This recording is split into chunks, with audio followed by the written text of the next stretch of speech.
Hello, I'm Olive Light and I'm the organiser of the Longhorsley Flower Festival, which is held in St Helens over this bank holiday weekend.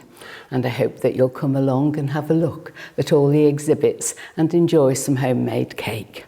Now, this isn't the first flower festival that you've held, is it? No, I moved into the village about 3 years ago, and last year decided that it would be good to have a flower festival to celebrate our new king. And so we held that over the coronation weekend, and it was great. But before we could do that, we had to find flower arrangers, and there weren't many in the village, and so we held some flower arranging classes. The Coronation Weekend Flower Festival was a great success. With the help of the Wind Farm Trust, who gave us the grant to set up our own flower club in the village, we have been holding monthly meetings when we have demonstrated and then an arrangement, and then the people who've come along have done their own thing, and many of them had never thought that they could do flower arrangements. And in fact, at this flower festival, I counted 6 people who were doing an arrangement at a flower festival for the very first time. They were all new to our flower club. Now, I believe that this exhibition has got a particular theme which focuses in part on some aspects of Longhorsley that people might not know about. Yes, we've called it Celebrating Longhorsley, and we've looked at some parts of the history of Longhorsley, but also we do have some small businesses here which we are promoting at the same time. So I know there have been a number of sort of famous names, and indeed a famous brand which has been connected with Longhorsley. Tell us a little bit about that. Yes, well, Thomas Bell, who invented self-raising flour, he lived in the village here, and so we have a tribute to him. And then, of course, Emily Wilding Davison, the well-known suffragette, her mother lived in the village, and it was from her mother's house that she went down to London, really to her end, because she threw herself in front of the King's horse. So we are remembering Emily as well today.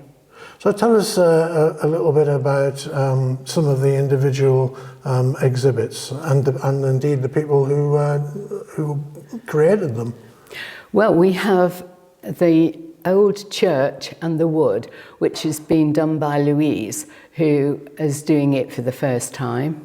We'll also have the beacon, and then we've got Cycle with Jan, which is a small business that operates out of the village here. And then we've got Horsley Tower.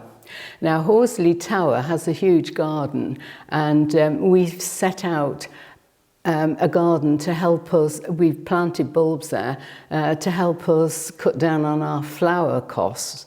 And so we are hoping eventually to have our own flower garden based in Horsley Tower ground. Then we've got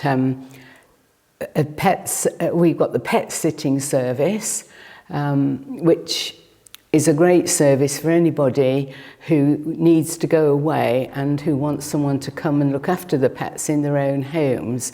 Then this is for them.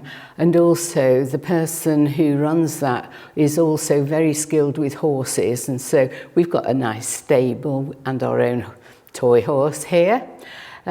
And then we had Coronation Terrace, and Karen, who has done this, she's done a crown to represent the coronation.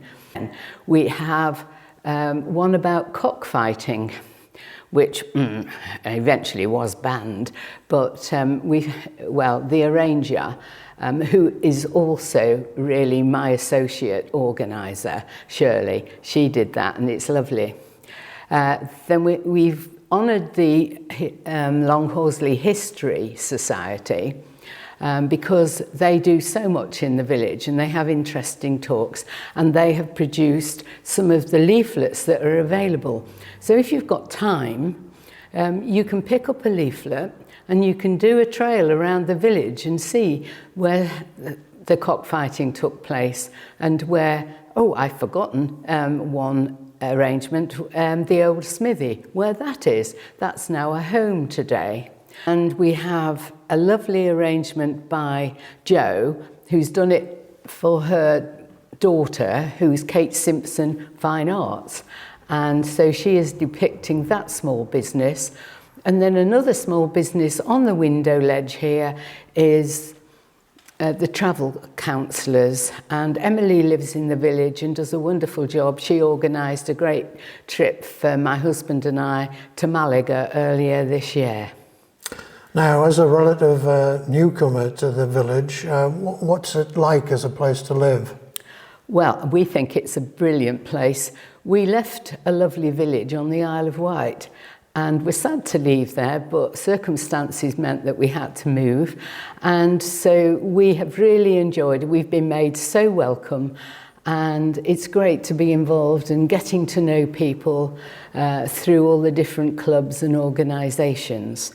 And should I say, I've forgotten somebody who's very important, and this is Northern Art Nursery. They are right in the porch, right as you come in. It's got new owners, and they have done a lovely display for us. Northern Art Nursery is just up the road, heading towards the caravan park. I think our flower club has helped people to develop in confidence.